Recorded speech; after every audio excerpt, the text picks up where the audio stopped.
Okay, Assalamualaikum warahmatullahi wabarakatuh. So we continue our lesson with topic 6.2, that is total internal reflection, atau dalam bahasa Melayu ialah pantulan dalam penuh. So what is the total internal reflection? Okay, this is what we're going to learn is total internal reflection, where we're going to learn about critical angles, how to calculate the critical angle by the refractive index. Then we go for the application and the phenomenon of total internal reflection. Okay. Total internal reflection. So what you can see from the diagram is we can see the image of an object through a glass, not through a reflector. So kita boleh nampak image bagi suatu objek pada glass. Yang mana bila kita kata glass ni adalah satu bahan yang transparent. It's a transparent material. So bila transparent material, sepatutnya kita tak nampak image sebab cahaya akan menembusinya. Tapi pada satu keadaan tertentu, pada satu sudut-sudut tertentu, kita akan nampak image dia. Dia tak sama kalau kita guna mirror. So bila mirror, kita ada reflector, a shiny surface. Shiny surface tu dia bertindak sebagai reflector. Dan cahaya tak boleh tembus kita punya permukaan yang berkilat tu. Maka cahaya akan reflect dan kita nampaklah image. Itu reflection of light. Jadi yang ni dia reflect pada permukaan kaca, yang mana kaca tu adalah transparent, tapi pada satu angle tertentu kita akan nampak image dia. Begitu juga kalau kita tengok dekat permukaan air, kita nampak macam ada image di permukaan air. Kan? Sedangkan permukaan air kita tu bukanlah permukaan yang bukanlah satu reflector. Okay. Total internal reflection, the reflected image on the boundary of water and air can be seen. Okay, contohnya orang yang berenang di dalam kolam, kan? So kalau awak nampak tu, kita boleh nampak dia punya image. Ini orang sebenar. Ini objek. Yang bawah ni ialah objek sebenar dalam air, tapi kita nampak dia punya image dia dekat permukaan air belah atas. So image itu kesan daripada reflection of light. Tapi adakah air itu sebagai satu reflector of light? So air itu adalah satu permukaan yang transparent, lut sinar. So bila lut sinar, cahaya akan menembusinya, melaluinya. Dia tidak reflect. Tapi pada satu keadaan tertentu, pada satu sudut tertentu, cahaya boleh mengalami reflection walaupun dia lalu pada bahan yang transparent. So contohnya macam ni lah, orang yang berenang dalam kolam, kan? Air kolam tu jernih, tu kita panggil transparent, tapi kita nampak image dia. Kenapa berlaku? So kenapa dia berlaku ialah dia juga disebabkan oleh reflection. Cuma reflection ini kita panggil dia dengan nama total internal reflection. Total internal reflection of light. Okay, dia reflection, tapi reflection dia ni tak sama dengan reflection by a mirror. Dia ialah reflection daripada satu permukaan yang transparent, tetapi dia melibatkan total internal reflection. Okay, kita tengok cerita dia lagi.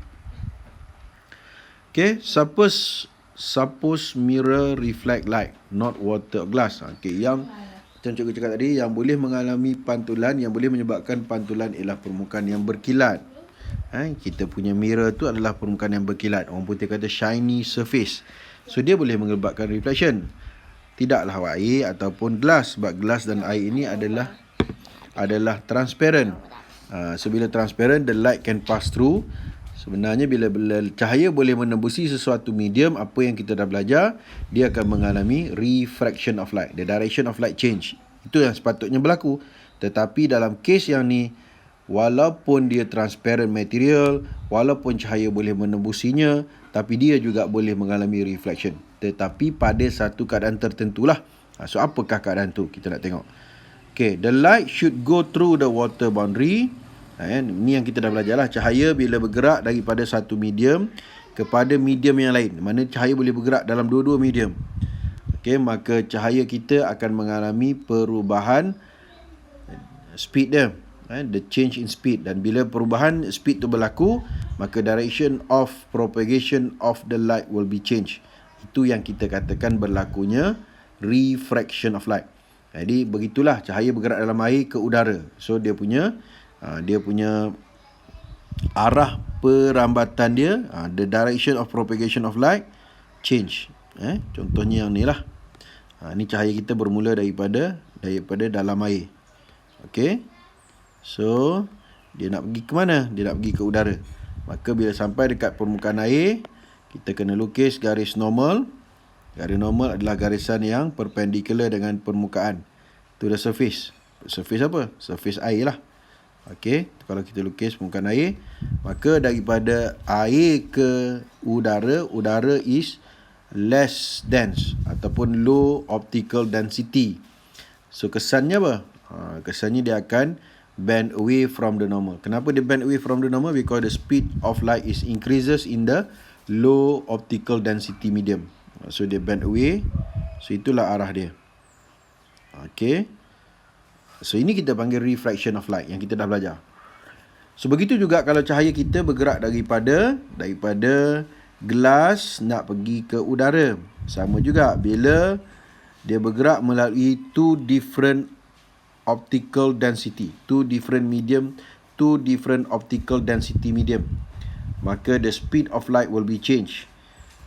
Okay, jadi change macam mana? Okay, change macam mana itu akan mempengaruhi dia punya direction of propagation dia. Jadi kalau dia bergerak daripada glass to the air is less than ataupun low optical density compared to the glass, sama macam water tadi, dia akan bend away from the normal. So kita kena lukis normal line lah.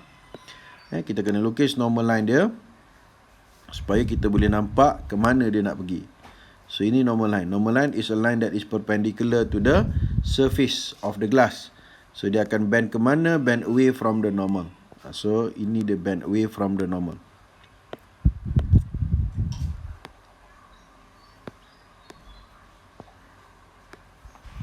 Okay, dia bend away from the normal maknanya dia menjauhi daripada garis normal dalam medium udara. Okay, ini kita panggil refraction of light. Okay, jadi sekarang ni yang kita nak belajar ni ialah total internal reflection. Dia berlaku pada bahan yang transparent, yang mana cahaya boleh menembusinya, yang mana dia sepatutnya mengalami refraction, tetapi dia juga boleh mengalami reflection, yang kita panggil total internal reflection. So bila berlaku tu? Okay, jadi yang ni cerita dia. So kalau awak tengok dalam gambar ajar ni, kita punya incident ray bergerak daripada air, water, daripada water nak pergi ke udara. So kita punya permukaan air kita, ialah horizontal ni lah. So ini permukaan air lah. Permukaan air kita horizontal. Maka kita kena lukis normal line dia. So normal line is a line that is perpendicular to the surface. Oh, tak nampak So kita guna warna lain. Okay, normal line is a line that is perpendicular to the surface of water. Okay, itu kita punya normal line. Maka apa yang berlaku kepada cahaya kita ni? Dia akan bend away from the normal. Okay, dia bend away from the normal. Sebab apa dia bend away? Sebab dia bergerak dalam less dense medium ataupun low density medium where the speed of light is increases. Okay, so dia akan bend away from the normal. Okay, dia menjauhi garis normal. Itu kita panggil bend away from the normal. Ini kita panggil refraction of light. Okay, tetapi apa yang berlaku sebenarnya, ada sedikit cahaya yang mengalami reflection sebenarnya. Ini yang berlaku sebenarnya. Kalau kita buat eksperimen dalam makmal pun kita akan nampak ini. Ada sedikit cahaya yang telah mengalami reflection. But the light reflected back into the water. Ada sedikit, tapi tidaklah cukup terang. Okay, ada. Okay, kalau kat sini dia kata, so we see the image of the boundary, on the boundary of water due to, jadi kita akan nampaklah image. Dekat mana? Dekat sempadan antara dua medium. Jadi image yang kita nampak itu kerana kerana fenomena total internal reflection. Like what happened in the mirror. Samalah macam kita tengok guna cermin, tetapi dia melibatkan bahan yang transparent where the light can pass through. Okay, macam ni lah contohnya. Kita punya turtle tu duduk dalam air, tapi kita nampak image dia dekat permukaan air. Okey, ini eksperimen yang kalau kita buat di makmal. Okey. Okey, so cahaya kita kalau tengok pada gambar rajah ni, cahaya kita diterlalukan dia kepada permukaan gelas. Okey, cahaya kita yang mana ni? Cikgu tunjuk kat sini. So ini cahaya kita yang asal. Dia lalu daripada udara masuk dalam gelas. Jadi kita guna gelas yang semi circular. Bila kita guna semi circular, apa yang berlaku ialah cahaya kita bila masuk dalam gelas tu dia akan melalui normal line. Dan cahaya bila bergerak di atas normal line, dia tidak akan ada refraction. Sebab apa? Sebab bila dia lalu atas normal line, dia punya incident angle dia adalah zero. Jadi bila incident angle zero, walaupun medium density tu berubah, tetapi dia akan bergerak dalam garis lurus yang sama, di mana refracted angle dia adalah zero. Walaupun medium density berubah. Sebab kerana dia bergerak pada incident angle dia kosong, iaitu dia bergerak di atas normal line. Jadi bila dia keluar nanti, bila dia nak keluar daripada gelas kepada air, maka di situ akan mengalami refraction sebab dia semi circular. Okey, maka dia akan bend ke mana? So daripada gelas to the air, dia bend away from the normal. Okey, so dia bend away from the normal. So ini dia bend away from the normal. Okey. So kalau kita nak lukis normal line kita, normal line mesti perpendicular dengan permukaan semicircular gelas kita lah. Tetapi apa yang kita dapati, pada masa yang sama terdapat sedikit cahaya yang mengalami reflection. Sedikit, tak cukup kuat lah, tapi ada. Ini yang diambil daripada gambar sebenar. Sedikit. Jadi maksudnya bila satu cahaya melalui satu permukaan, ada dua fenomena yang berlaku, refraction dan reflection. Cuma reflection itu sangat lemah. Cuma pada keadaan tertentu barulah kita nampak reflection tu berlaku dengan begitu jelas, dengan begitu terang, iaitu sepenuhnya cahaya kita telah mengalami reflection, tidak ada lagi refraction. Sepenuhnya. Jadi sepenuhnya itulah orang putih kata total internal reflection. Okey, kita tengok lagi. Total internal reflection only occurs. Ni keadaan bila berlakunya total internal reflection ni. Total internal reflection only occurs when light travel from a medium of high optical density to a medium of low optical density. Ini adalah syarat untuk berlakunya total internal reflection. Maksudnya, kesemua cahaya kita sepatutnya dia mengalami refraction, pembiasan. Tetapi pada satu keadaan tertentu, dia akan dipantulkan sepenuhnya. Bahasa Melayu kata pantulan dalam penuh. Sepenuhnya dia terpantul. Totally it will be reflected.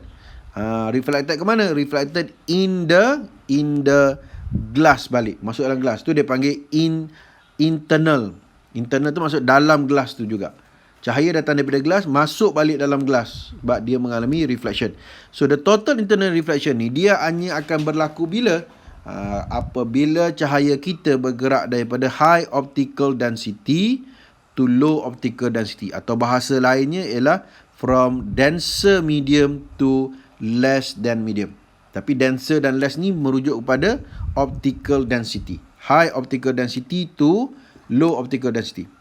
Maka ada kemungkinan akan berlakunya total internal reflection. Sekiranya cahaya bergerak pada arah yang sebaliknya, iaitu dia bergerak daripada low optical density to high optical density. Maknanya dia bergerak daripada less than to a denser medium, tidak akan berlaku sama sekali total internal reflection. Itu yang kita panggil sebagai syarat, condition. Untuk berlaku total internal reflection, syarat pertama, ini tak semesti lagi berlaku. Syarat pertama dulu, cahaya kena bergerak from high optical density to low optical density. Itu syarat pertama. Okay. So kalau kita tengok pada gambar rajah ni, from refraction become reflection. Asalnya dia ialah refraction, tetapi dia akan mengalami totally reflection. Bila tu? So ada keadaan yang kedua. Okay, kita tengok kepada gambar rajah ni. Cahaya kita, dia datang daripada sini. Okay, cikgu guna warna merah ni. Okay, ini cahaya kita bergerak daripada denser medium. Denser medium maksudnya high optical density. Nak pergi kepada yang sini ialah less than, low optical density. Okay. Maka apa yang berlaku? Dekat permukaan. Ini permukaan antara dua medium. Surface between the two medium. Permukaan dia macam mana? Permukaan dia adalah dalam keadaan yang tegak. Okey, maka apa yang kita kena buat? Kita kena lukis normal line. Normal line ni apa dia? A line that is perpendicular to the surface. So surface kita tegak, maka normal line kita akan jadi horizontal. Itu normal line kita. Normal line kita akan jadi horizontal. Okay. Maka bila kita dah lukis normal line, kita sudah boleh mengukur angle. Angle apa? Angle of incident. Macam mana nak ukur? Angle, sebarang angle yang kita nak ukur mesti bermula daripada normal line ke mana? Normal line kepada incident ray. Maka dia dikenali dengan nama incident angle. So the incident angle is 41. Okay, bila dia bergerak dalam less than medium, maka kesannya dia punya speed akan increases. The speed of light increases. Dan bila speed dia increase, dia akan bend away from the normal. So, bend away from the normal. So, dia dah pergi ke sini. Nampak Dia dah makin jauh dengan normal.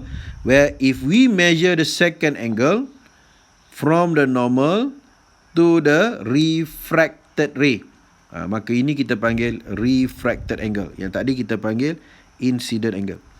So, apa yang kita dapati? Kita punya refracted angle is greater than incident angle. Our refracted angle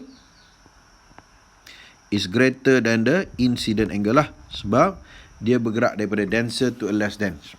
Okay. Ini yang berlaku. Tapi pada satu keadaan tertentu, dia akan mengalami total internal reflection. Iaitu kesemua cahaya yang refract tadi, yang dibiaskan akan terpantul sepenuhnya.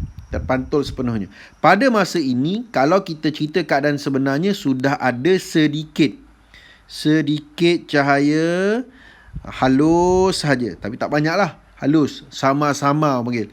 Yang telah mengalami reflection. Tapi tak berapa kuat. Yang banyaknya ialah refract. Tapi pada satu keadaan tertentu nanti akan berlakulah kesemua cahaya yang reflect mengalami reflection sepenuhnya. That is total internal reflection. Okay, keadaan ini dia berlaku bila mana kita punya angle of incident is smaller than the critical angle of the medium. Ada pula istilah baru, critical angle. So apabila kita punya incident angle is less than the critical angle. So our I is less than C. C ni bukan speed of light sebab ni kita cerita pasal angle. I ni apa dia? I ni nama dia ialah incident angle. Apabila kita punya incident angle lebih kecil daripada C, C ni apa dia pula? C ni nama dia ialah critical angle. Okay. Bila mana I is less than C, walaupun dia bergerak daripada high optical density to low optical density, dia belum lagi mengalami total internal reflection. Dia mengalami refraction where the light is bent away from the normal. Okay. Jadi itu baru satu syarat, dia mesti bergerak daripada high optical density to low optical density. Maka ada satu lagi syarat yang dia kena patuhi supaya dia boleh mengalami total internal reflection. Apa dia? Kita pergi lagi. Total internal reflection only occurs when light travel from a high optical density, denser lah, to low optical density. Okay, ini satu syarat. Okay, ada lagi syarat. Jadi tak semestinya dah boleh berlaku total internal reflection sebab ada lagi satu syarat yang dia perlu patuhi. Apa dia? Okay, kita tengok cerita dia. When the incident angle is less than the critical angle, the ray is refracted away from the normal. Ini yang kita dah belajar lah. Apabila satu cahaya bergerak daripada denser to less than medium, dia akan bend away from the normal. Okay, dia mengalami refraction lah. Okay, ini berlaku dengan keadaan di mana, kita punya incident angle lebih kecil daripada critical angle. Dia akan bend away from the normal. A weak reflected ray can also be detected. Masih terdapat sedikit yang lemah, yang sama-sama cahaya yang mengalami reflection. A weak reflected ray. Ada tapi tak cukup kuat. Yang banyaknya ialah refract lah. Okay, dia bend away from normal. Ni, keadaan ni berlaku walaupun dia bergerak daripada denser to less than, tetapi apabila incident angle dia lebih kecil daripada critical angle, dia tetap mengalami refraction of light, where the light is refract away from the normal. Okey, apa jadi kalau kita increase dia punya incident angle? Katalah tadi 20. Sekarang ni kita increase lagi incident angle dia kepada 30. What happened to the refracted ray? Okey, yang kedua, when the incident angle is the same as the critical angle, incident angle kita sama dengan critical angle. So apa pula berlaku pada masa ni? The refracted ray travels along the glass air boundary. Maka pada masa itu cahaya kita bergerak di sepanjang dua permukaan medium. Di sinilah kita tahu apakah yang dimaksudkan dengan critical angle. Apabila kita punya incident angle sama dengan critical angle, apa yang kita dapati ialah kita punya refracted ray akan bergerak di sepanjang permukaan dua medium. Maksudnya apa? Maksudnya pada ketika itu kalau kita ukurlah dia punya refracted angle, maka kita akan dapati the refracted angle is 90 degree. The refracted angle is 90 degree. Maksudnya di sini ialah apabila kita punya incident angle semakin bertambah, kita punya refracted angle pun makin bertambah. Dan dia akan bertambah sehingga mana? Sehingga nilai refracted angle mencapai nilai yang maksimum. So, berapa nilai maksimum untuk refracted angle? Refracted angle maksimumnya ialah 90 darjah.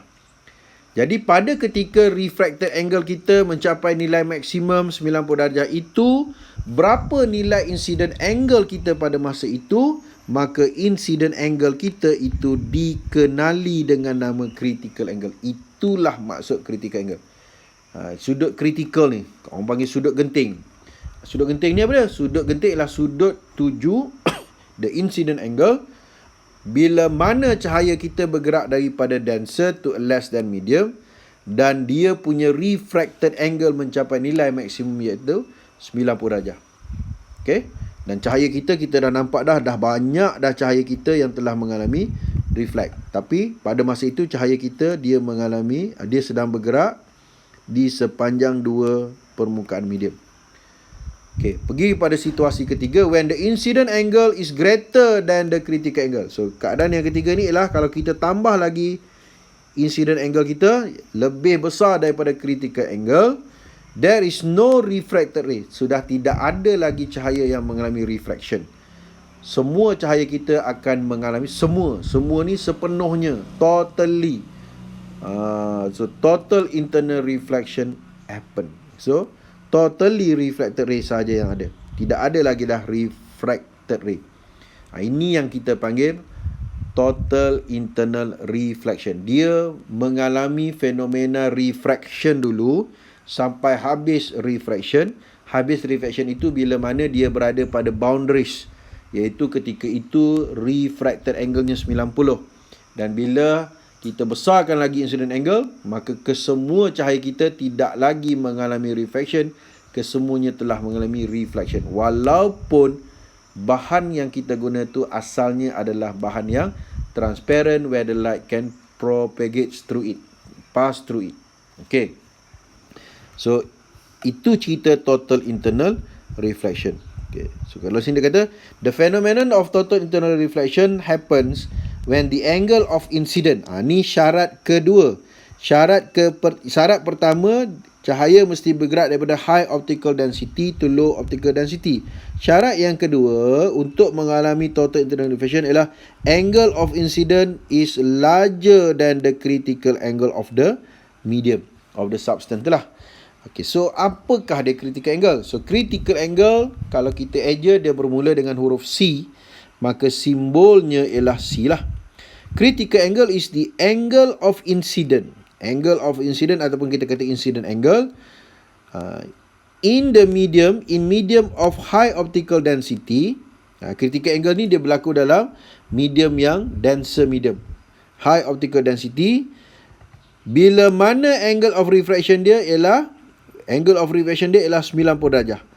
Dan 90 darjah ini dia berada dalam medium yang lower optical density. Itulah kita panggil critical angle. So macam-macam cara kita boleh buat definisi untuk critical angle. Contohnya, critical angle is the incident angle when the light propagates from denser medium to a less than medium when the refracted angle is 90 degree. Boleh juga. Ataupun kita guna ayat lain lagi. Critical angle is the incident angle when the refracted angle is 90 degree and the light propagates from denser medium to a less than medium. Boleh juga. Yang penting kena ada apa? Apakah critical angle? Dia adalah incident angle. Bila dia berlaku, refracted angle dia 90 dan dia mesti bergerak daripada denser to a less than medium. Itu yang kena ada. Okay. Jadi total internal, so kita tengok pada gambar rajah ni, total internal reflection process land nipple. Denser medium, rare medium. So denser to the less than medium lah. Okay. Itu yang kita biasa buat dalam reflection ialah bila dia bergerak daripada denser to less than, dia akan bend away from the normal. Bila bend away from the normal, refracted angle dia is greater than incident angle. Okay. Kalau kita tengok pada 3 gambar rajah yang diberi ni, mula-mula berlaku refraction. Yang kedua, bila cahaya kita bergerak di sepanjang permukaan dua medium, di mana dia punya refracted angle dia ialah 90, pada masa itu incident angle dia bersamaan dengan critical angle. Sekiranya incident angle kita lebih besar daripada ni, I is greater than C, yang ni I is smaller than C, yang ni I is equals to C. Bila I is greater than C, kesemua cahaya kita telah mengalami pantulan sepenuhnya, yang kita panggil total internal reflection. Okay. Okay, so kalau cikgu nak cerita sini, cikgu tambahan. Ni tambahan, cikgu boleh buat tambahan di sini supaya kita lebih jelas.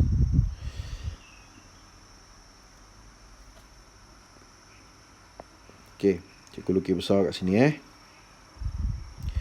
So katalah kita ada dua medium. Satu ialah glass, sebelah bawah ni ialah glass, sebelah atas ni adalah air. So glass is a denser medium ataupun high optical density, manakala air adalah less dense medium ataupun kita katakan low optical density. Okay, so kalau kita nak lukis normal line, kita kena tengok kita punya permukaan. Permukaan kita macam mana? Permukaan kita horizontal. Maka normal line kita dia akan jadi macam mana? Normal line kita dia akan jadi vertical. So this is our normal line. Normal line dia mesti perpendicular kepada surface kita. 90 dengan kita punya permukaan. Okay, ini kita punya normal line. Okay. Normal line is perpendicular to the surface. Okay, itu normal line. Okay, katalah sekarang ni cikgu ambil beberapa cahaya. Cahaya pertama. Tengok elok-elok Okay, ini cahaya pertama. Okay, cahaya kita bergerak dari mana? Di anak panah ini akan menceritakan the propagation of light. Dari mana ke mana cahaya itu bergerak. Walaupun tidak dinyatakan dalam soalan, dalam cerita, tapi kita tengok gambar kita dah boleh faham. Sebab tu anak panah tu sangat penting bila kita melukis ray diagram, rajah sinar. Sinar tu maknanya rajah yang melibatkan cahaya. So ini kita panggil incident ray. Maka apa yang kita boleh ukur di sini ialah kita boleh ukur dia punya incident angle. Incident angle yang pertama. So, bila mana cahaya bergerak daripada denser to less than, apa yang kita dah belajar, apa yang kita dah faham, cahaya kita akan bend ke mana? Bend away from the normal. Kenapa dia bend away from normal? Sebab dia punya speed dia increase. Okay. Ini kita punya refracted ray, dia bend away from normal. So, bila dia bend away from the normal, apa yang kita akan ukur kat sini, dia punya refracted angle di sini. Dan kita akan dapati bahawa the refracted angle is greater than the incident angle. Okay. Kita akan dapati bahawa dia punya refracted angle R is greater than the incident angle I. Okay. Itu situasi pertama. Cahaya kita bila bergerak daripada denser to a less than medium, dia akan bend away from the normal where the incident angle is greater than the incident angle. The refracted angle is greater than the incident angle. Okay, yang pertama. Okay, kita pergi pada situasi kedua. Apa akan jadi sekiranya kita increase the incident angle? Okay, kita pergi pada gambar yang kedua. Okay, kita besarkan lagi dia punya incident angle. Okay, cikgu ambil sini. Okay. Okay, ini kita punya ray yang kedua. Di mana kita besarkan lagi dia punya incident angle. Okay, ini ray kita yang kedua.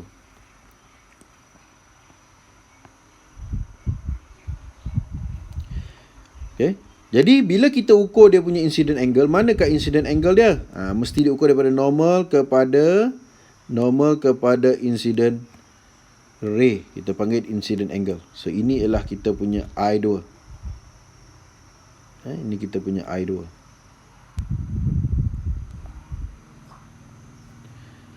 So apa jadi kepada refracted ray apabila incident angle kita bertambah? Okay, sekarang ni kita punya I2 lebih besar daripada I1. The incident angle is increases. Bila kita tambah incident angle, kesannya kita punya refracted angle pun akan bertambah. Dia tetap akan bend away from the normal. Dia akan bend away from the normal. Okay. Dia bend away from the normal dengan angle yang lagi besar. So ini adalah dia punya R2. Di mana kita dapati bahawa untuk situasi kedua ni, kita punya R2 lebih besar daripada R1. Maksudnya apa? Kita boleh tulis satu conclusion kat sini. Conclusion kita kat sini iaitu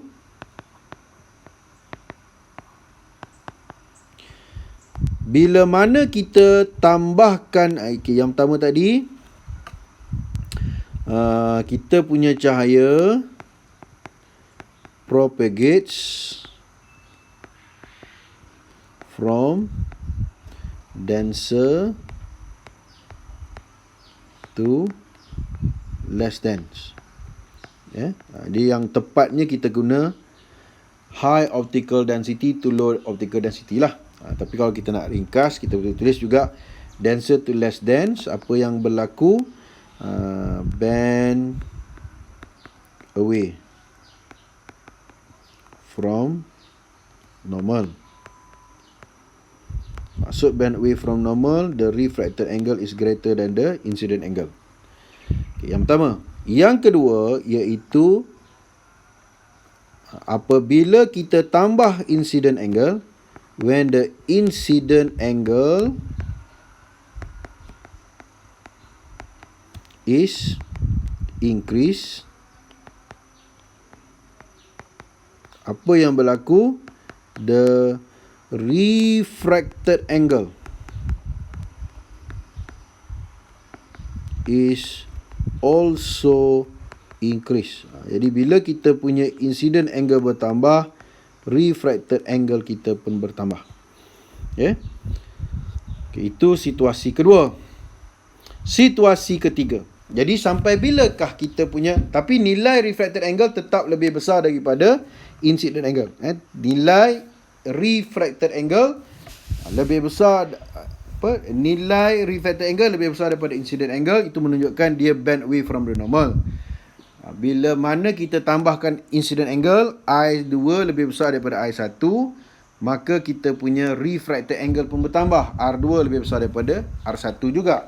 Okay, maknanya semakin bertambah incident angle, semakin bertambahlah kita punya refracted angle. Jadi sampai bila?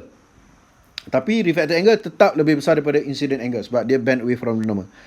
Sampai bila kita punya refracted angle nak bertambah? Bila kita kata refraction dia mesti berlaku dalam dua medium yang berbeza. Okay, jadi sekarang ni kita ada glass, kita ada air. So, dua medium yang berbeza ini maksimum dia boleh berlaku ialah bila mana dia bergerak di sepanjang dua permukaan. Yang ni lah. Bila mana cahaya kita bergerak sepanjang dua permukaan tu, ini kita panggil boundaries, propagate along the boundaries of the two medium. Sepanjang ni, inilah maksimum untuk berlakunya refraction of light. Jadi maksudnya, kita akan tambah lagi angle kita. Kita tambah lagi incident angle kita. Okay, cikgu tambah lagi incident angle kita kat sini. Ni ray kita yang ketiga. Kita tambah lagi incident angle kita. Sehingga bila? Sehingga kita punya refracted angle kita mencapai nilai maksimum. So, berapakah nilai maksimum dia? Nilai maksimum untuk refracted angle kita kat sini ialah 90 darjah. So, inilah nilai maksimum untuk refracted angle. Sebab angle mesti diukur daripada normal line. So, angle ni ialah 90 darjah. Cikgu lukis macam ni. R kita sekarang ini R yang ketiga bernilai 90 darjah. Okey, berapa nilai incident angle kita kat sini? Nilai incident angle kita kat sini berapa?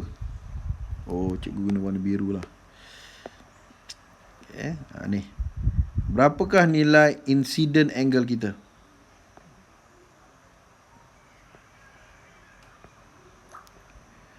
Okay. Pada ketika nilai refracted angle kita 90, kita punya incident angle kita belum lagi 90. Sebab refracted angle tetap lebih besar daripada incident angle sebab dia bend away from the normal. Okey, pada ketika ini, angle ni angle daripada mana? Daripada normal line Pada ketika ini, kita punya incident angle kita ini dikenali dengan nama critical angle. Iaitu ketika mana refracted angle dia mencapai nilai maksimum untuk berlakunya refraction of light, iaitu ketika angle-nya adalah 90 darjah. Jadi pada ketika itu berapa nilai incident angle? Kita punya incident angle itu dikenali sebagai critical angle. So itu konsep critical angle. Okey, sampai situ. Apa jadi? Kita ni jenis tamak kan. Kita tambah lagi kita punya incident angle. Apa jadi kalau kita masih tambah lagi kita punya incident angle? Okey, cikgu guna warna hitam pula. Tambah lagi incident angle kita. Kita tambah lagi. Mana kita besarkan lagi incident angle kita, di mana dia lebih besar daripada critical angle lah. So kita tambah lagi kita punya angle kat sini, lebih besar daripada critical angle. So apabila incident angle bertambah, refracted angle bertambah. Maka maksudnya dia bertambah. Sehinggalah refracted angle mencapai nilai maksimum 90. Pada ketika itu incident angle kita panggil critical angle. Jadi kalau kita tambah lagi incident angle kita lebih besar daripada critical angle, maka angle yang satu lagi pun dia bertambah, tetapi dia sudah berada dalam medium yang sama dengan incident. Incident kita dalam gelas, kita punya ray yang kedua juga dalam gelas. Maka bila kita punya ray ini berada dalam medium yang sama, dia tidak lagi dipanggil dengan nama refract. Dia dipanggil dengan nama reflected. Reflect, pantulan. Kita dah panggil dengan nama reflected ray. Yang tadi semuanya warna pink, warna hijau, warna biru, semuanya dipanggil dengan nama refracted ray, sinar biasan. Jadi yang warna hitam tu dah dipanggil dengan nama reflected ray, sinar pantulan. Dan kesemua cahaya kita dah dipantulkan sepenuhnya, maka fenomena nombor 4 tu kita panggil total internal reflection. Okey. Kalau cikgu tulis sini, untuk yang ketiga,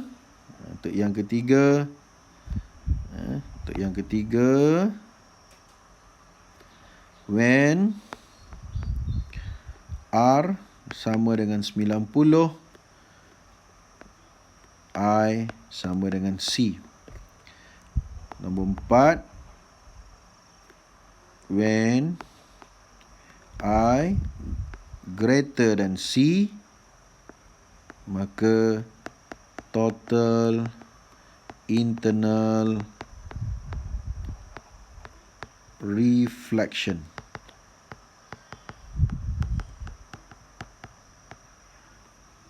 Okey. Berlakulah total internal reflection.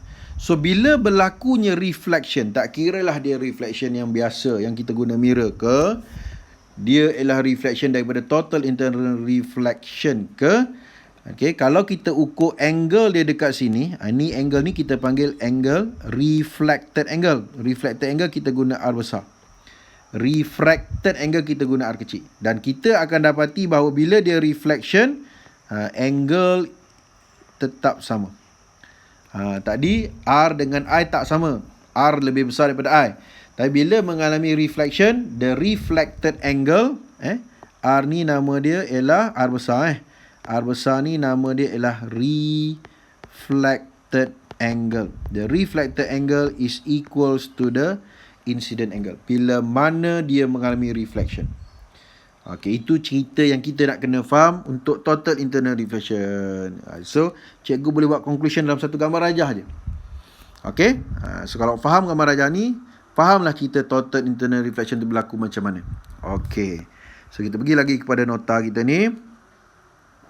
Okey, ini antara aktiviti yang kita boleh buat dalam makmal, di mana untuk kita mengkaji tentang critical angle. Okey.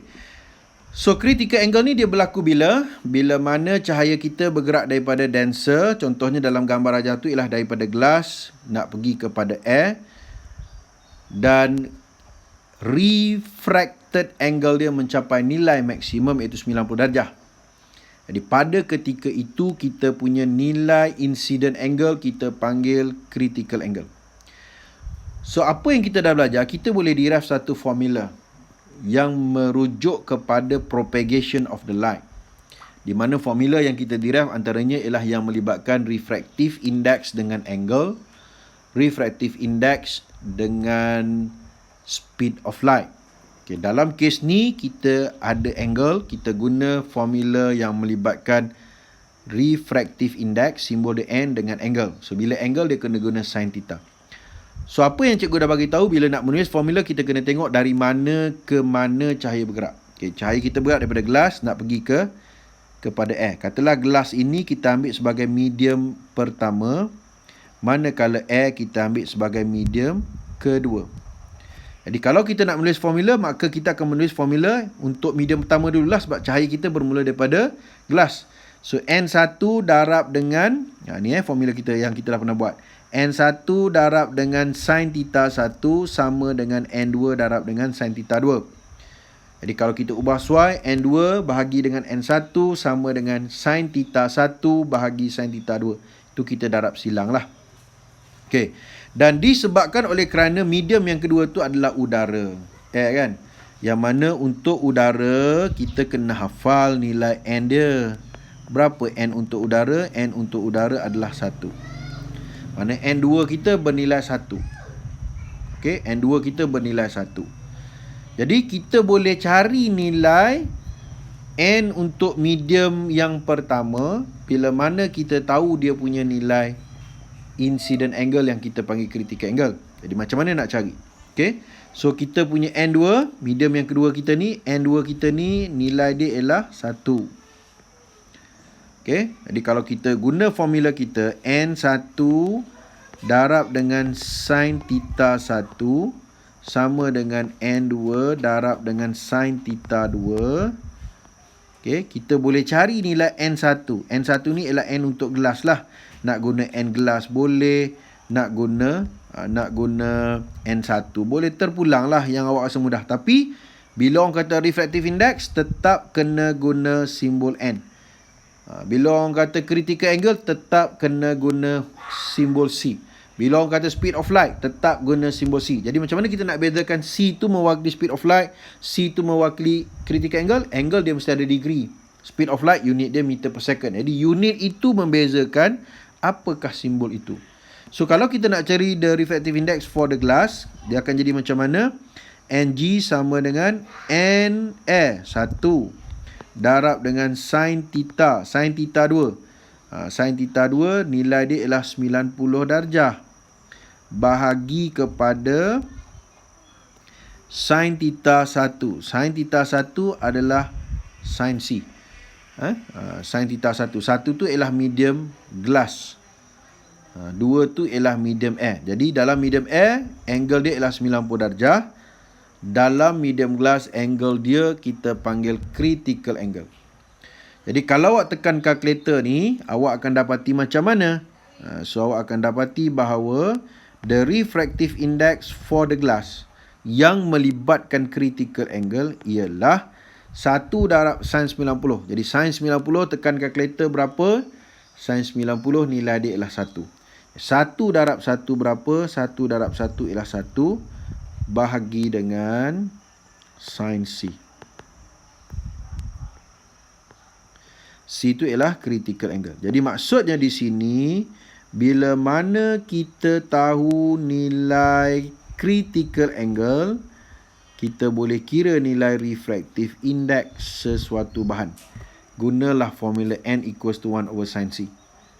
Ataupun sebaliknya, bila mana kita tahu nilai refractive index sesuatu bahan, kita boleh tahu berapakah nilai critical angle bahan tu. Guna formula N sama dengan 1 over sin C. So ingat formula yang melibatkan critical angle ialah N equals to 1 over sin C. Formula tu juga datang daripada formula yang asal yang kita buat, N1 times sin theta 1 equals to N2 times sin theta 2. Bila kita simplify, dia jadilah N equals to 1 over sin C. Jadi kita boleh tahu nilai critical sesuatu bahan bila kita tahu refractive index, ataupun kita boleh tahu nilai refractive index bila kita tahu nilai critical angle. Okey. So ini cerita yang tadilah.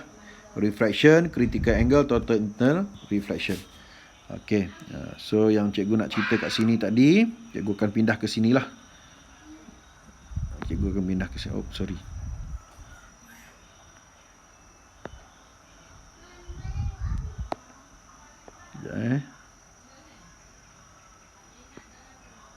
Okey, itu yang kita nak kena faham.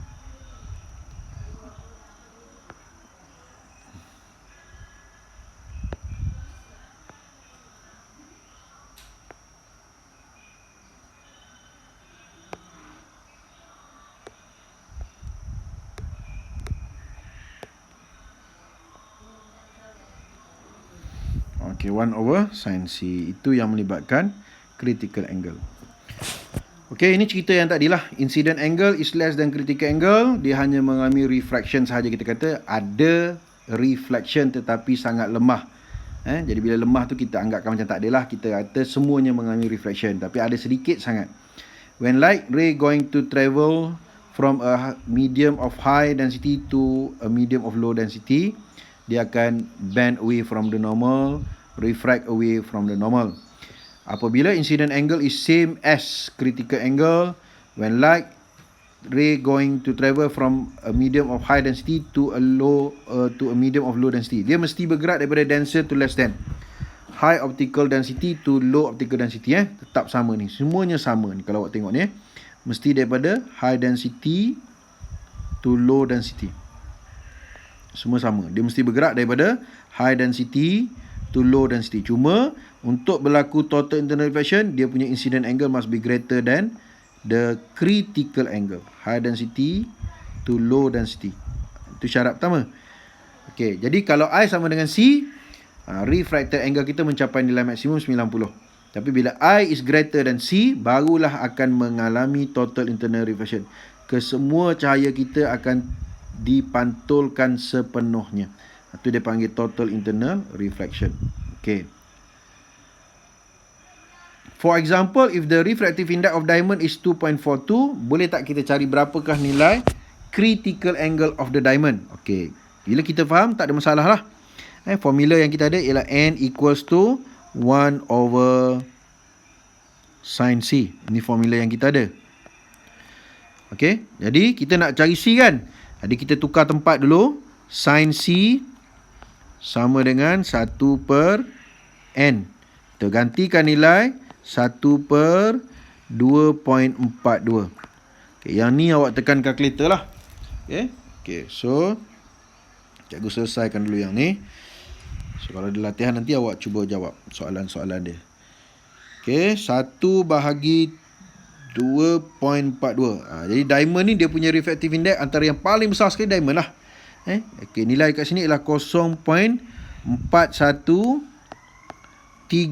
Kita ambil 4 decimal place lah. Kita seolah-olah macam kita guna logbook.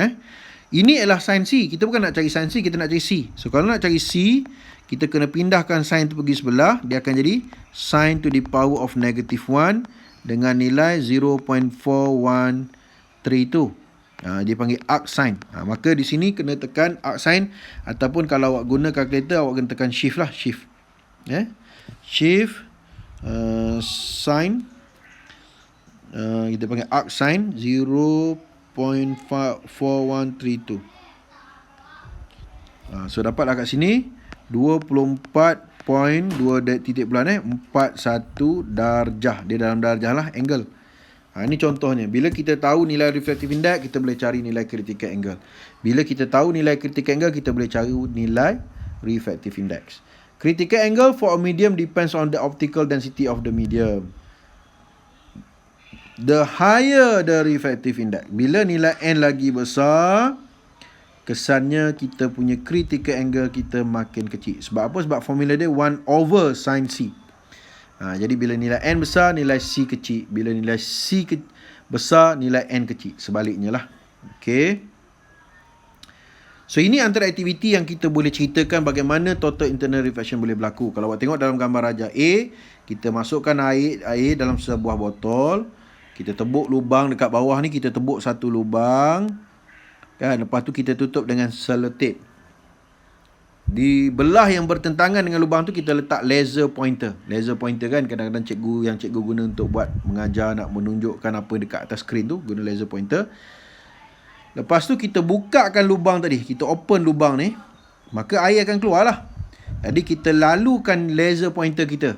Kita on kita punya laser pointer, apa yang kita dapati? Ini gambar ni. Kita akan dapati bahawa cahaya laser pointer tu dia ikut aliran air.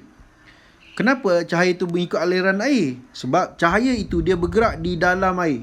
Kerana dia mengalami total internal reflection. Dia reflect dalam air. So kita akan nampak cahaya air kita tu seolah-olah warna hijau. Sebab ada laser pointer daripada warna hijau. Kalau kita guna laser pointer warna merah, kita nampak macam air kita warna merah. Sebenarnya air itu tu asal tu jernih, dia transparent. Tapi sebab cahaya duk bergerak dalam air, so kenapa dia bergerak dalam air? Sebab dia mengalami total internal reflection. So kita nampak macam air itu berwarna. Ini kerana berlakunya total internal reflection. Ini gambar yang pertama sebelum kita buka selotip. Cahaya hijau daripada laser pointer tu bergerak dalam straight lah, dalam garis lurus. Bila kita buka selotip, air kita terpancit keluar, laser pointer tu dia bergerak sepanjang gerakan air. Sebab apa? Sebab dia mengalami total internal reflection. Kenapa? Sebab bila dia berada dalam air kalau kita banding dengan udara, air is denser medium. air denser medium. Water is denser compared to the air. Air is less than. Jadi bila cahaya bergerak daripada water nak pergi kepada air, denser to less than. Itu syarat pertama untuk berlaku total internal reflection. Dan ketika mana incident angle dia is greater than the incident angle is greater than critical angle, dia mengalami total internal reflection. Maka dia akan reflect dalam air tu je. Dia tak keluar. Okey, itu kita panggil total internal reflection. Okey, ini yang tadilah. Kita nampak air, cahaya kita tu bergerak sepanjang gerakan air. Gerakan sebab dia mengalami ni total internal reflection. Air kita ni sebenarnya dia bergerak daripada cahaya kita bergerak daripada air nak pergi ke udara. Yang luar ni ialah air. Yang dalam ni ialah water kita, air yang terpancut keluar. Jadi cahaya kita bergerak daripada water to the air lah. Denser to less than. Tapi bila dia sampai dekat titik ni, sepatutnya dia mengalami reflection. Disebabkan oleh kerana kiri incident angle dia. Mana incident angle dia ni? Incident angle dia kat sini. Ni incident angle dia. So disebabkan oleh kerana incident angle dia ni lebih besar daripada critical angle. Cikgu kena alih ni sikit. Tak boleh. Okay, ini ialah water. Disebabkan oleh kerana incident angle kita lebih besar daripada critical angle, maka dia mengalami total internal reflection. Jadi cahaya kita tu akan masuk balik dalam water. Dia reflect balik. Ni dia kita panggil reflection ni. Dia reflect balik dalam water.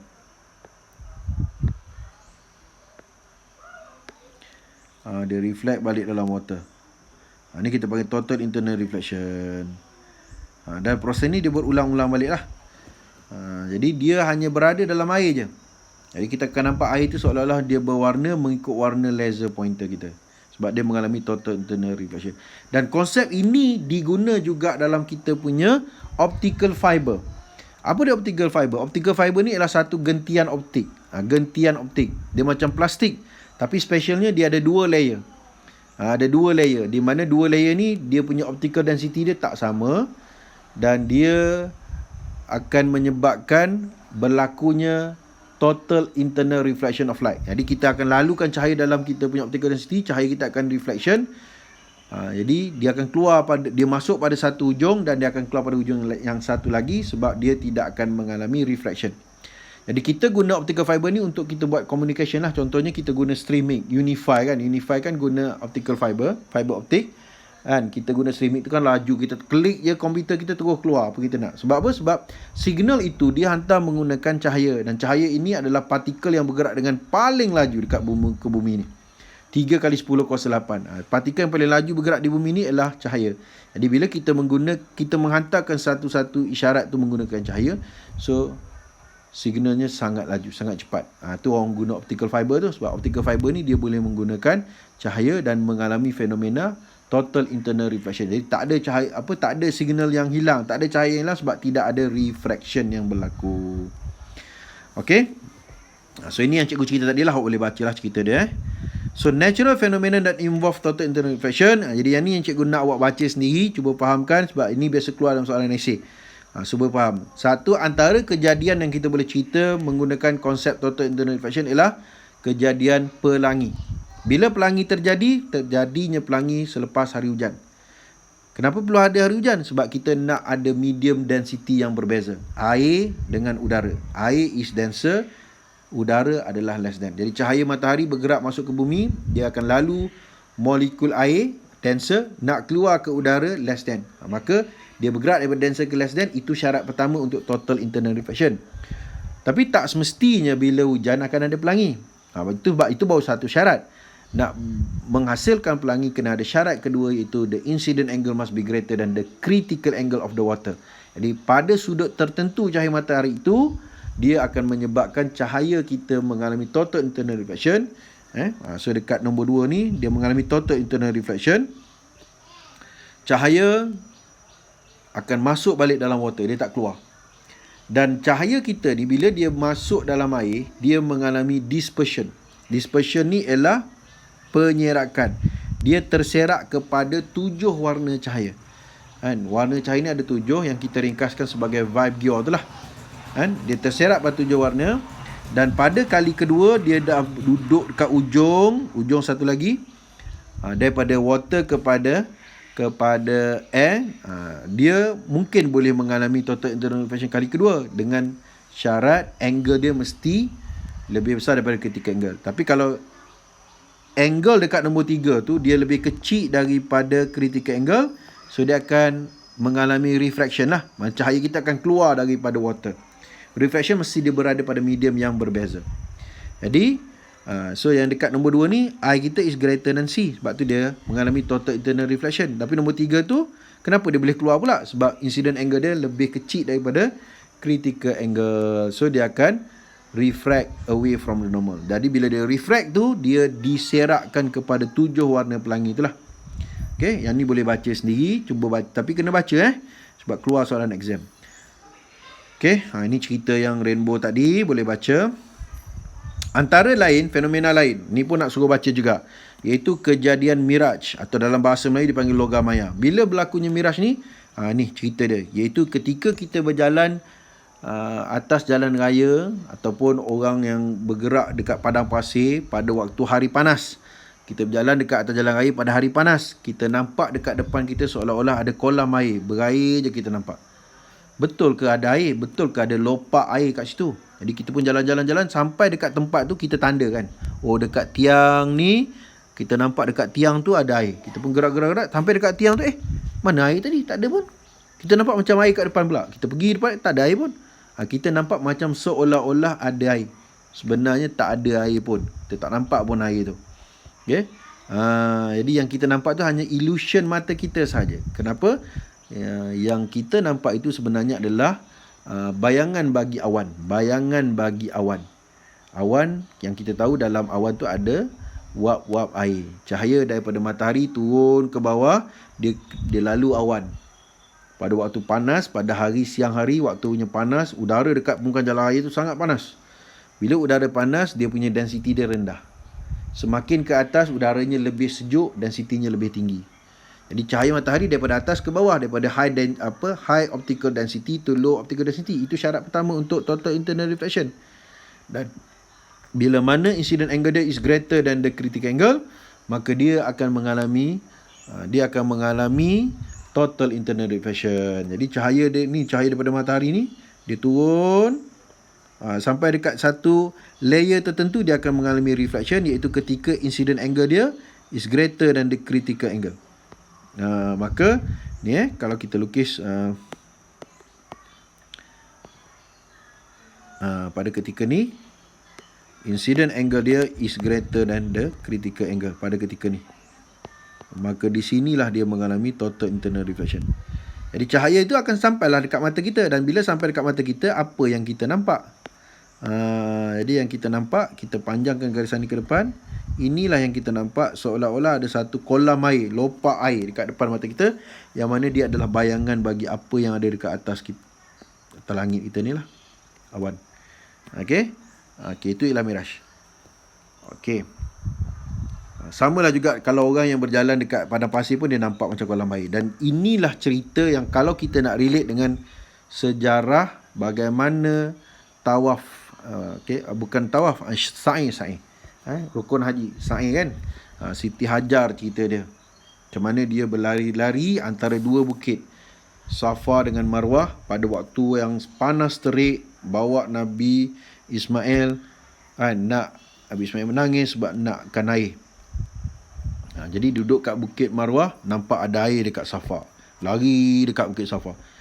Sampai dekat Safa tak ada air. Tengok ada air pula dekat Marwah. Lari pula. Sebab berlaku pada waktu siang hari. Apa yang dia nampak adalah bayangan bagi awan, iaitu miraj. Dia panggil miraj. Kan kita boleh relate dengan kejadian Islam menggunakan apa yang kita faham tentang konsep sains. Ni pun cerita yang sama yang tadilah, miraj. Okey. Superior miraj. Ni superior miraj ni dia berlaku dekat kawasan yang sangat sejuk lah. Contoh kutub utara, kutub selatan. Macam mana kita pada waktu siang hari, walaupun waktunya panas, tapi disebabkan udara sangat sejuk, kita akan nampak orang yang berjalan dekat kutub utara, kutub selatan, dia akan nampak kalau ada kapal, dia nampak macam ada kapal dekat atas langit. Dia ialah reflection yang berlaku, yang kita panggil total internal reflection, yang berlaku kepada kapal yang berada di permukaan air. Dia reflect ke atas. Dia reflect ke atas kerana berlakunya total internal reflection. Yang ni pun boleh baca juga. Okey. Aplikasi lain ialah dalam periskop. Apa dia periskop? Periskop ni ialah teropong yang digunakan oleh kapal selam. Teropong yang digunakan oleh kapal selam, kita panggil periskop. Kapal selam ni dia tak boleh nak timbul seronok-seronok, nanti kena tembak. Dia kena duduk dalam air, dia kena menyelam dalam air. Tapi dia nak tengok apa yang berlaku dekat permukaan air, dia kena teropong. Teropong dia ni, dia guna prism. Right angle prism maknanya prism yang 90 darjah lah, right angle ni 90. So inilah prism. Okay, prism So dia guna 2 prism tu yang kita tengok situ. Dan apa yang berlaku ialah dekat sini berlakunya total internal reflection, dekat sini pun akan berlaku total internal reflection. Okay. So ini cerita dia lagi, applying reflection by using mirror. Mirror. Jadi maknanya kita nak buat periskop ni, kita boleh guna mirror. Yang asalnya orang buat pakai mirror, tapi bila yang kapal selam dia tak guna mirror, dia guna prism. Jadi apa istimewanya prism berbanding mirror? Mirror ni dia walaupun dia reflect, tapi masih ada juga cahaya mengalami refraction. Jadi tidak sepenuhnya cahaya itu reflect. Terdapat sedikit cahaya yang refract. Jadi cahaya bila kita tengok image dia tak berapa jelas. Berbanding kita tengok guna prism, dia mengalami total internal reflection. Semua cahayanya akan reflect dan kita akan nampak image yang lagi jelas. Okey, ini yang lain ialah dalam optical fiber. Optical fiber yang istimewanya dia ada 2 layer yang cakap tadi lah. Bahagian dalam dan bahagian luar. Okey. So ini inner core dengan outer cladding. Okey, ni application dia lah. Ni diamond. Diamond kita tahu bentuk dia macam mana, dan dia mesti dipotong pada angle yang betul supaya diamond itu kita akan nampak dia berkilau. Diamond ni dia punya dia punya refractive index dia sangat besar. Bila refractive index dia besar, dia punya critical angle dia kecil. Bila critical angle dia kecil, dia senang nak mengalami total internal reflection. Sebab bila critical angle kecil, kita besar sikit je incident angle, dia dah mengalami total internal reflection. Bila berlakunya total internal reflection dalam kita punya diamond, maka cahaya kita duk terpantul dalam kita punya diamond. Maka kita akan nampak dia berkilat. Berkilau. Sebab adanya reflection of light dalam diamond tu. Tapi kena buat pemotongan diamond pada angle yang tertentu lah. Baru kita nampak dia punya quality diamond tu very high. Berkilaunya sangat tinggi. Okay, ini soalan. Okay, jadi untuk yang phenomenon, ada berapa phenomenon? Ada 2, rainbow dengan mirage. Dan untuk application, apa application dia? Periskop dengan optical fiber. Yang ni cikgu nak awak buat folio. Buat folio dan hantar dalam group Teams. Hantar dalam Teams. Buat folio. 4 benda kena buat. Ni boleh cari dalam internet, boleh cari dalam boleh baca dalam buku rujukan, buku teks boleh baca. Jadi tolong cari ni 4 benda ni, cikgu nak awak buat folio. Folio dan hantar dekat cikgu. Cikgu tak nak awak copy paste. Cikgu nak awak tulis by hand. Kalau copy paste senangnya by internet je. Tapi tulis tangan. Sebab kalau tak tulis tangan, kita buat kerja yang mudah. Kita copy paste. Jadi 4 benda kena hantar dekat cikgu sebagai folio. Kalau dulu cikgu suruh buat presentation dalam kelas. Sebab ni kita tak jumpa dalam kelas, cikgu nak hantar folio. Boleh je nak buat presentation kan. Tapi tak boleh hantar folio. Okay, application of total intervention of daily life kita ada dalam cat's eyes reflector. Ni pun pernah keluar soalan exam. Cat eye reflector ni yang orang letak dekat atas jalan lah. Yang mana bila waktu malam, orang kadang-kadang kita tak nampak line putih tu dekat mana. Sebab kadang-kadang lama dah line putih tu dia akan hilang. Tapi bila adanya cat's eyes reflector ni, bila lampu daripada kereta tu kena dekat dia, dia akan reflect balik. Jadi driver tu nampak dia punya track dia setakat mana lebar track dia, supaya dia tak masuk track orang lain. Sebab dia reflect balik cahaya daripada lampu kereta. Okay, ni diamond. Okay, kita nak tengok kepada soalan pula. Ini soalan Jadi 4 perkara tu tolong buat folio, hantar dekat cikgu dalam Teams. Okay. So kita nak tengok soalan. Solving problems involving total internal reflection. Soalan dia, figure 6.25 shows a light ray travelling from air to a prism. Okey, dia dah bagi tahu dah.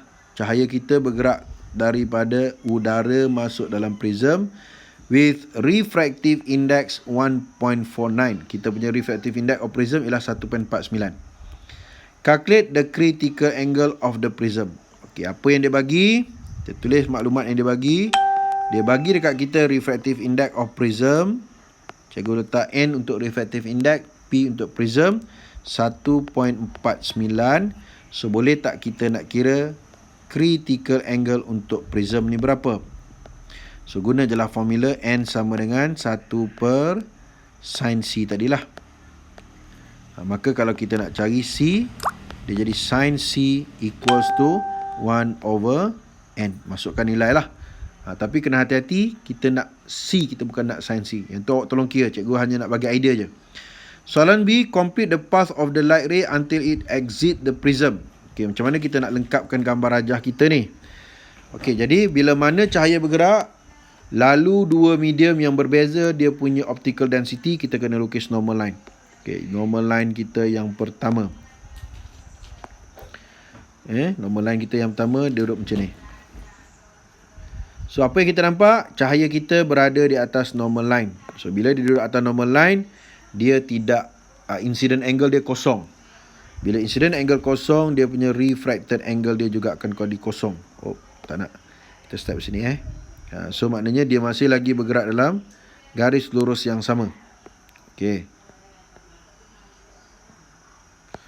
Okey, dia sampai situlah. Kemudian kita lukis normal line yang kedua sebab dia jumpa, dia mengalami perubahan optical density. So, permukaan kita yang belah bawah pula, dia horizontal, maka kita punya normal line adalah tegak. Okey, so yang ni kena tengok kita punya segitiga. Okey, cikgu ambil gambar rajah segitiga tu. Segitiga kita ni, dia macam ni. Ni line kita yang biru. Macam ni. Dan dia macam ni. Okey. Ni kena tengok. Ni kena ada kemahiran matematik lah. Okey, angle kita yang sini 45. Cikgu buang yang ni dulu. Cikgu guna warna biru supaya awak boleh nampak. Okey, ini yang warna biru yang cikgu dah lukis. Kita punya normal line dekat sini. Normal line. Jadi kita nak tahu apa yang berlaku dekat sini. Cahaya kita bergerak daripada prism ni, yang biru tu dia duduk dalam prism nak pergi ke udara. Adakah dia mengalami refraction atau dia mengalami total internal reflection? Jadi syarat pertama dia dah patuhi dah sebab dia bergerak daripada gelas nak pergi ke udara. Denser to less than. Syarat kedua, adakah incident angle is greater than critical angle? Okey, kita pun kena tahu berapakah angle incident dia. Mana angle incident? Angle nak ukur mesti dari normal line. Normal line kepada incident angle, incident ray, sorry. So, ini incident angle kita.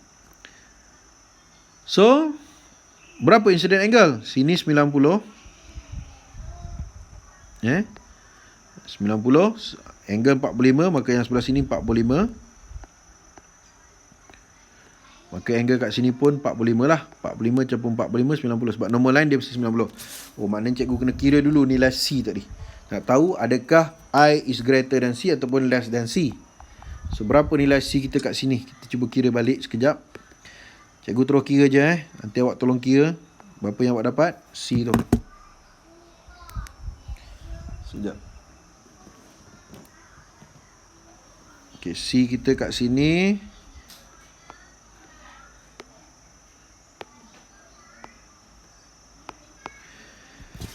Satu bahagi 1.49. Okey, lepas tu kita ambil 0.8403.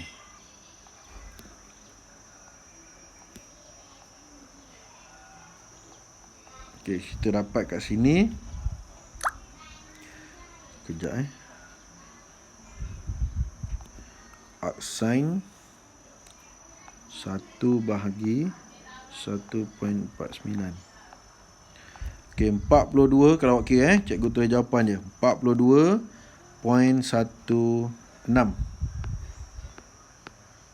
darjah. Okey, jadi kita punya I tadi 45. Jadi 45 kalau kita banding dengan 42, 45 lebih besar. Maknanya kita punya I kita dekat sini, dekat sini. Dekat sini kita punya I kita adalah lebih besar daripada C lah. Sebab C kita 42, I kita 45, I besar daripada C. Jadi bila I is greater than C, so apa yang berlaku kat sini? Dekat titik ni apa yang berlaku? So dekat titik ni dia akan mengalami total internal reflection. Kita ringkaskan sebagai TIR. Maka total internal reflection, cahaya kita dia akan naik pada angle yang sama. Pada angle yang sama. Sorry.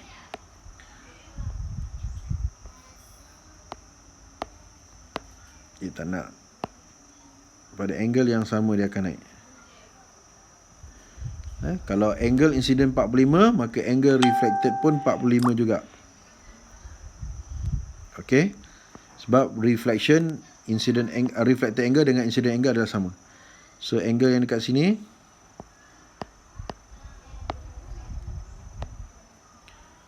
angle ni R. Okey. So angle ni cikgu lukis sini maka dia akan naik ke atas. Pada angle sini R yang sama dengan I.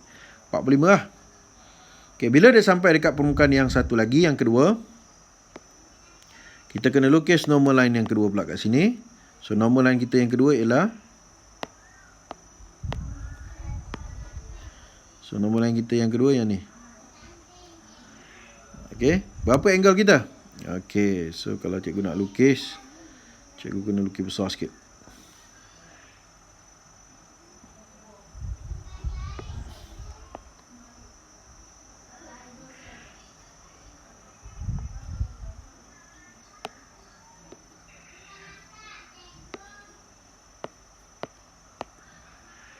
Okey, untuk permukaan yang kedua pula, cikgu lukis kat sini. Okey, cahaya kita tadi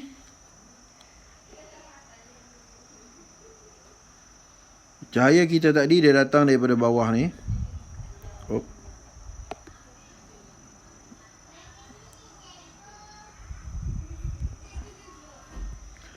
Okey, cahaya kita dia datang daripada bawah naik atas. Okey, cahaya kita tadi. So di sini kita lukis normal line.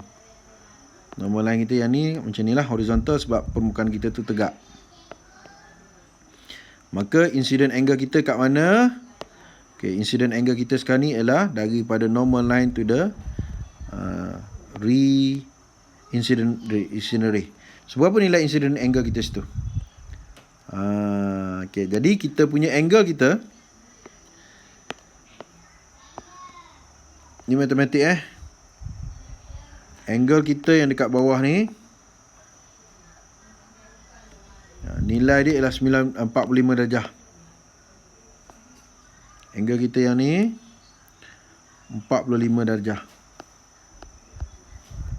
Maka kalau situ 45, yang sebelah dia 45 jugalah, sebab normal line tu 90. Angle ni 90. Maka angle ni 45. Maka incident angle kita kat sini ialah 45 juga. Jadi 45 lebih besar daripada 42 critical angle. Maka sekali lagi dia mengalami reflection. Total illumination, bila reflection, incident angle dia sama dengan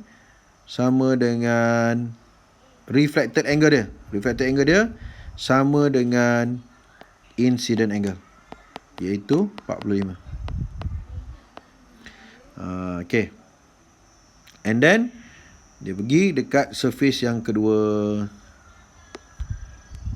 Kalau cikgu nak lukis ni, cikgu lukis gini lah.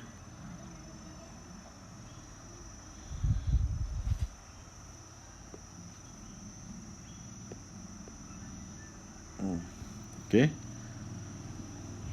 So dia pergi sampai sini. Cerita dia sama juga. Kita pun lukis normal line kita yang seterusnya. So normal line kita yang seterusnya dekat permukaan ni, normal line dia macam mana? Itu normal line dia. So cahaya kita dia berada atas normal line. So bila normal line incident angle dia kosong, maka refracted angle ke reflected angle dia akan straight je lah. No refraction of light. So di situ. Jadi asal tadi dia masuk macam ni kan. Inilah gambar rajah kita tadi. So gambar rajah ni awak akan guna ni dalam binocular. Binocular pun dia guna yang ni.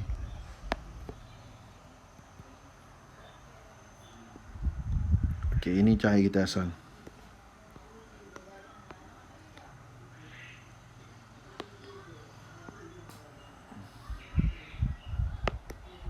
Okey, sini dia bagi 45.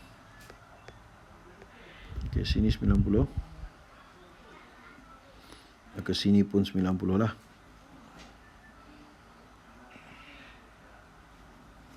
Sini 45. Sini 45. Itu perjalanan cahaya kita. Jadi kalau kita complete gambar rajah dia, so dia naik sini dan dia akan keluar straight.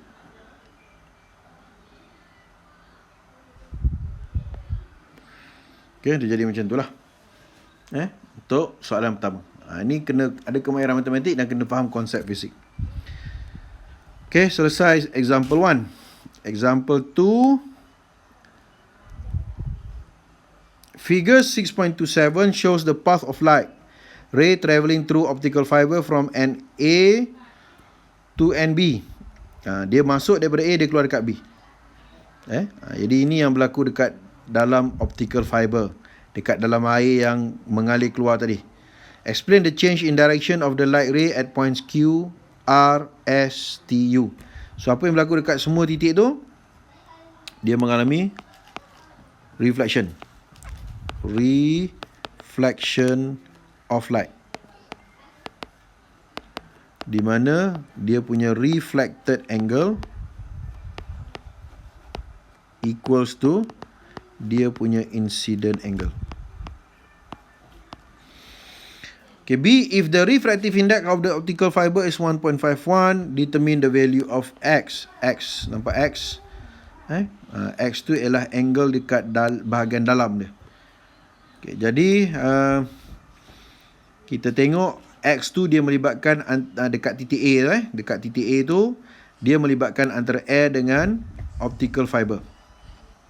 Jadi kita kena tulis formula kita, N air darab dengan sin dalam medium air. Air tu adalah medium pertama, incident angle, darab sama dengan N optical fiber, cikgu letak NO, darab dengan sin dalam medium optical fiber, iaitu R, refracted angle. N air kita dah hafal lah 1, darab dengan sin I itu incident angle dekat udara tu ialah 45 darjah, sama dengan N optical fiber tu dia dah bagi 1.51, darab dengan sin R. R kita adalah X lah. Jadi kita nak cari nilai X. So, boleh tak kita cari nilai X?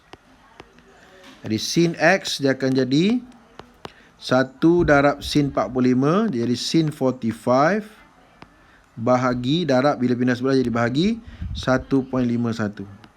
Jadi itu ialah sin X. Awak tekanlah sin 45 tu 0.7071. Tapi soalan bukan nak sin X, soalan nak X. So, kena guna shift X lah nanti. Why must the material of optical fiber be of high optical purity? High optical purity ni ketulinan dia sangat tinggi. Supaya cahaya kita tidak mengalami penyerakan. High impurity maksudnya kesemua cahaya kita akan reflect totally dan dia menghasilkan signal yang sangat kuat. Okey, itu C lah. Jadi formative practice ni awak boleh cuba buat sendiri, nombor 1 dan nombor 2. Buat sendiri. Jadi awak punya folio tadi, cikgu nak tulis kat sini, folio yang awak kena buat. 1, cerita tentang phenomenons of total internal reflection. Ada 2. 1 ialah rainbow. Kejadian rainbow boleh cari dalam internet ada. Yang kedua, dalam buku pun ada. Yang kedua ialah mirage. Mirage ni awak boleh pilih lah yang unta berjalan tengah padang pasir ke, orang naik kereta ke, orang berjalan atas jalan raya ke. Yang kedua ialah dari segi application. Application of TIR. So ada dua application dia. Yang pertama application yang cikgu nak suruh buat ialah untuk optical fiber. Ni yang famous ni, selalu keluar soalan exam, optical fiber. Dan yang keduanya application untuk periskop, teropong kapal selam. Okey. So ada 4 yang awak kena buat folio dan hantar kat cikgu. Tulis tangan, snap gambar, hantar dalam Teams. Bila nak kena hantar ni, sebelum kita masuk kepada topik yang ketiga. Sebelum kita masuk topik ketiga, hujung minggu tu awak hantar. Okey, jadi itu sahaja untuk topik yang kedua, 6.2, iaitu total internal reflection. Okey, jadi kalau ada mana-mana bahagian yang awak tak jelas, tak faham, tolong tanya cikgu supaya cikgu boleh explain balik masa kelas sebelum kita start dengan the next video. Okey, itu sahaja. Assalamualaikum warahmatullahi wabarakatuh.